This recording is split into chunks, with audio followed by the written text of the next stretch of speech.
There's another thing I've been talking about and that you need to be aware of, because I think people have gone into a state of osmosis about this. Mother Shekinah brought me a book about the building of Tuskegee, the school, and it's the land around it. And we'll talk about that at some point. And we thank God for Tuskegee and for Booker T. Washington. But my friends, when I spoke at the Oxford Round Table, I think it was St. Anthony's College, it's a conglomeration of schools at Oxford. It's not just one school, it's a whole bunch of them that do various things. They're all called Oxford. That school was built, the wall around the school and the building that I spoke in was built in the 12th century. And it was a nice building, had a nice wall around it, nice wooden gates and everything. Old is the outdoors. But imagine building a building like that stood for years. And Cambridge, and one of the things about London in general is that most of the buildings there were built in the 11th and 12th century. Some built, we went into the name of that church where Queen Mary of Scots is buried, Church of England. What's the name of that church? Who? Westminster Abbey. Went to Westminster Abbey. And it was built in the 13th century. All those old buildings. Now, I'm referencing the 11th century, the 12th century, because during that period of time, there were several phenomena going on. Most people were of the mindset that the earth was flat and that if you sail too far, you'd fall off it. But the other thing is that there had never been a white man that had set foot on the continent of Africa in the 11th, 12th, 13th, and 14th, and 15th century. No white man had ever set foot on in the continent of Africa. It had always been all black all the time. The Great Wall of China, built similar times. The Taj Mahal in India.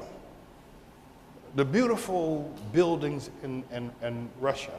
Peter the Great, who was a very unusual and unlikely and unseemly leader of Russia, who turned out to be one of the best leaders of Russia. Peter the Great, tall fella, interesting, dynamic, inquisitive mind, camouflaged himself and went to England to study shipbuilding. He wanted to build ships.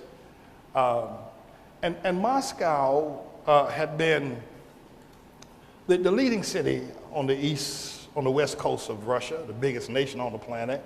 And Kiev and a few other cities were around, and everybody just gathered around Moscow. But Peter the Great wanted to build another city because he believed that Russia should be a seagoing nation. He wanted to build ships. So he took a bunch of people down to the edge of the Black Sea and built St. Petersburg. I don't know if you know about St. Petersburg. It is a beautiful city. It is an extraordinary city.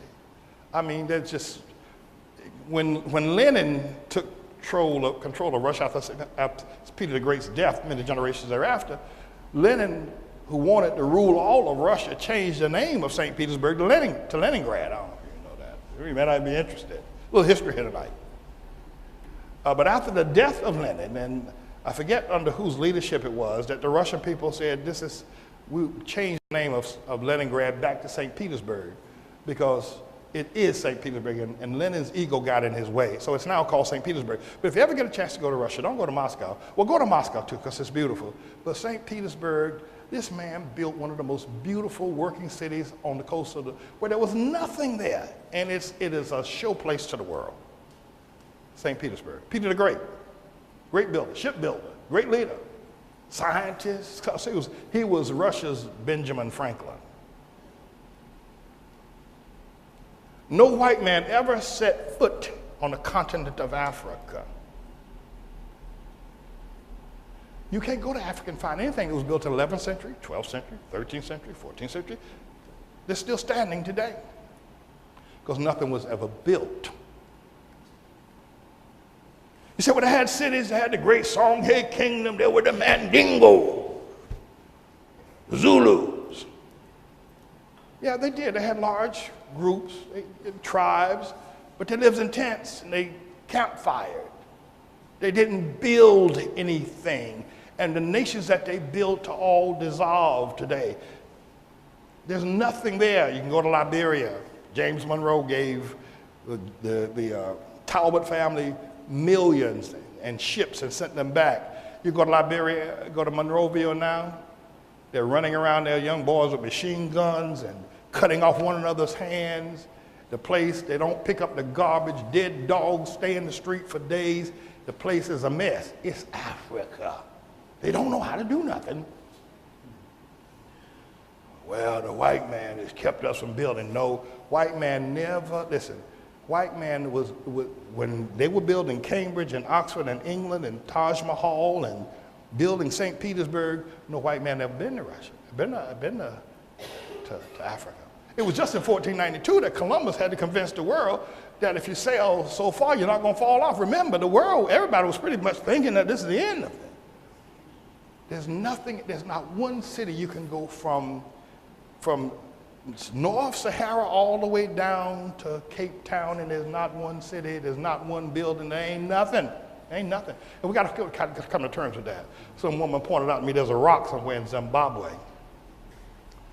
Zimbabwe was once called Rhodesia. It was Zimbabwe, and it was named by Cecil Rhodes, who was a very wealthy Englishman who was one of the first that journeyed down into South Africa, even when there was fighting between the Zulus and the Afrikaners. Cecil Rhodes journeyed down into South Africa. He had plenty of money, had made money in enterprise and business. He was just a very wealthy man. And became even wealthier in South Africa. And Rhodesia, Zimbabwe is encircled by South Africa as a nation. It's just a small nation within the nation. And Cecil Rhodes decided he wanted to take that nation for himself. He wanted to take it. There was a king there, pretty powerful. He'd fended off all the other warriors there in that region for years. But Cecil Rhodes had money, so he bribed the king into thinking to signing some sort of contract with him that they would share in the partnership and the king knew about all the success that Cecil Rhodes had. And Cecil Rhodes was like 30, 40 years old at the time. So the king foolishly signed the contract, and when Cecil Rhodes came and demanded that the contract be honored, which meant he in effect was now the owner of Zimbabwe at the time, the king rose up in arms and he killed them, and Cecil Rhodes with his army with machine guns just killed them all. But the thing of it is, it's very interesting, is that the children in Zimbabwe were playing with stones. They were barefoot, the red dust there, and they were just playing the stones. And one of the Cecil Rhodes lieutenants said, "Boy, bring me that stone about that big. Bring me that." And the kids have been playing with it for days. They put it beside the tree, and then they come back and play with it again. They throw it around and whatnot.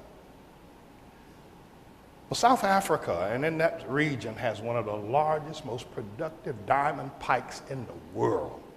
Pikes that just shoot diamonds up out of the air, out of the ground from, 150,000 feet down ever so often. And the children were playing with diamonds.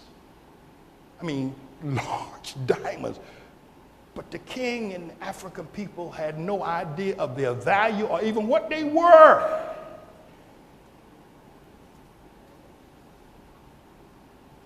And this was back in the 19th century. It wasn't way back in the voodoo days.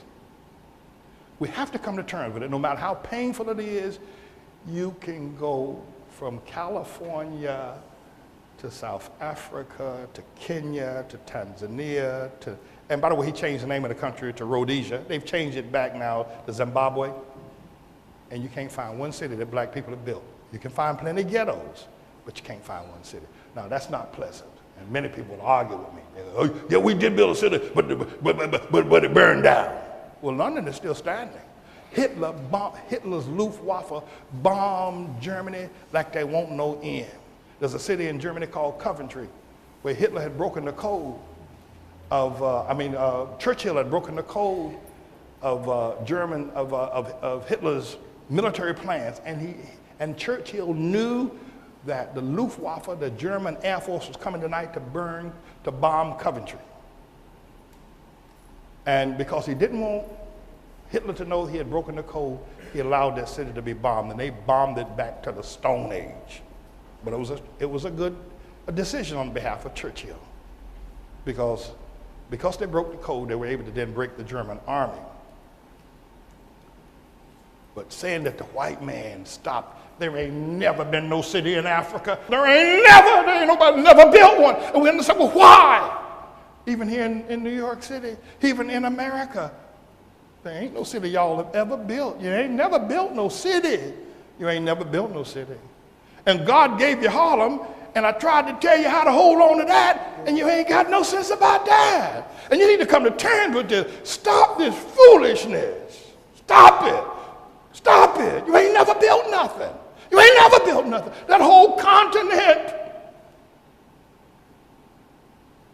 There's not one memorial, there's not one thing standing in the entire continent. But everywhere you go, to China, you go to Mexico even, you go to Brazil, and everybody's done something. There's a problem here. And we got to stop fooling ourselves and ask God to help us. Help us. Help us. We need help. The only thing we've ever done, we did it because the white man gave us a platform upon which to do it. He helped us. He built schools for us and let us go. He built highways so we could travel. We got to admit it. Got to stop these black folk running around here talking about the white man did this, white man did. You got to get that mess out here. You ain't never going to be a productive for God. You ain't never going to be able to understand anything till you get that fool. Realize that we are in trouble. You'll never call on God for help if you don't realize how difficult the situation is. All these years. And even here in Harlem, look at here. You don't have to go to Africa, forget about 12, 13, 14, 15 cities. Look here in Harlem. Look here. First time black person got to get 2 quarters, they moved so far away from Harlem that you can't fire a missile to the moon and get them.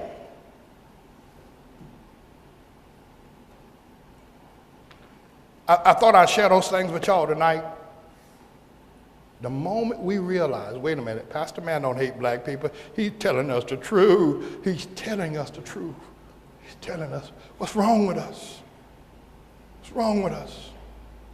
And one of the most beautiful cities in Africa is Cape Town and Johannesburg, but white folk built that. And black folk are tearing it up because they don't know how to do nothing. But God has sent me here. God has sent me here to speak this truth.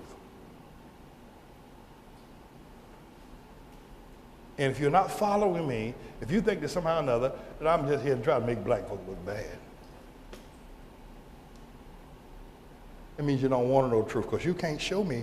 You can't forget about going to Africa. You can't show me nothing here. In every place we are, there's more than 300 of us. It's a ghetto everywhere.